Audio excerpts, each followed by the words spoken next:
क्या आप जानते हैं कि दुनिया में एक ऐसी जगह है जहां हर साल एक चमत्कार होता है?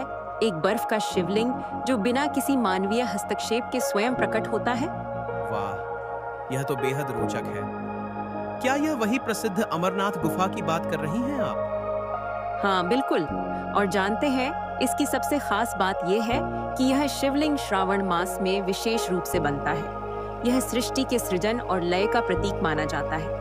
और मैंने सुना है कि यह चंद्रमा की कलाओं के साथ अपना आकार बदलता है। ये कैसे संभव है? देखिए, वैज्ञानिक इसे जलवाष्प जमाव की प्रक्रिया से जोड़ते हैं, लेकिन अभी भी कई ऐसे प्रश्न हैं जिनका उत्तर विज्ञान के पास नहीं है। जैसे कि यह हर साल एक ही समय पर क्यों बनता है और सिर्फ इसी गुफा में क्यों।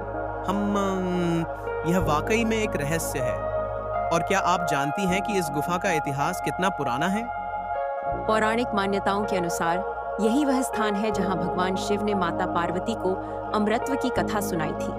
आधुनिक समय में इसकी औपचारिक खोज 1950 के आबाद के आसपास हुई, लेकिन यह स्थान प्राचीन काल से ही संतों और योगियों का तीर्थ स्थल रहा है। और इतनी कठिन यात्रा के बावजूद हर साल लाखों श्रद्धालु यहाँ आते हैं। यह श्रद्धा की शक्ति को दर्शाता है। बिल्कुल। और एक दिलचस्प बात यह भी है कि यात्रा के दौरान श्रद्धालुओं को 5 प्राकृतिक तत्वों के दर्शन होते हैं: पानी, पृथ्वी, अग्नि, वायु और आकाश। प्रत्येक तत्व का अपना विशेष महत्व है। यह सुनकर तो लगता है कि यह सिर्फ एक धार्मिक यात्रा नहीं है, बल्कि एक आध्यात्मिक अनुभव है। हाँ, और सबसे महत्वपूर्ण बात यह है कि यह यात्रा विभिन्न धर्मों और समुदायों के लोगों को एक साथ लाती है।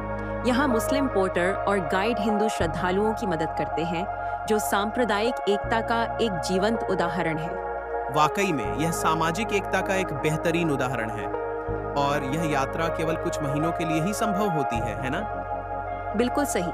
बाकी समय में यह क्षेत्र बर्फ से ढका रहता है और इस दौरान श्रद्धालुओं को कई प्राचीन परंपराओं का पालन करना होता है, जैसे सतत भजन कीर्तन, सादा भोजन और कठिन नियमों का पालन। तो यही कारण है कि लोग कहते हैं जहां तर्क समाप्त होता है, वहां से श्रद्धा आरंभ होती है। हाँ, अमरनाथ वही स्थान है जहाँ प्रकृति, विज्ञान और आध्यात्म का अद्भुत संगम होता है। ये हमें याद दिलाता है कि जीवन में कुछ चीजें ऐसी भी हैं जो हमारी समझ से परे हैं, और शायद यही इसकी सबसे बड़ी खूबसूरती है।